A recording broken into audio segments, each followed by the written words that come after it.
this morning finally say that there are live ETs on Earth at this present time, and at least two of them probably working with the United States government. The other species that I learned about not too long ago was called the tall whites. And this is when Paula Harris broke the story just a few years ago.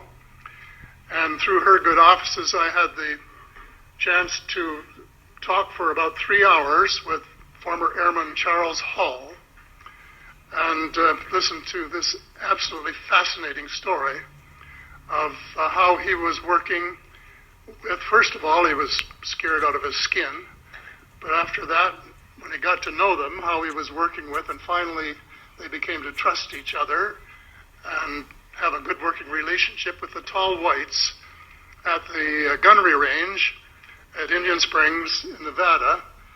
And these tall whites were living on United States Air Force property and working in cooperation with the United States Air Force and sharing technology with them. He wrote a book, incidentally, called Millennial Hospitality.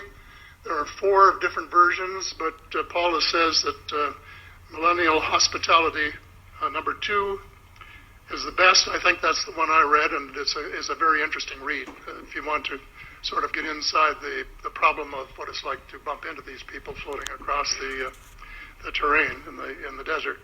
Well, enough on that for now. My interest is in full disclosure.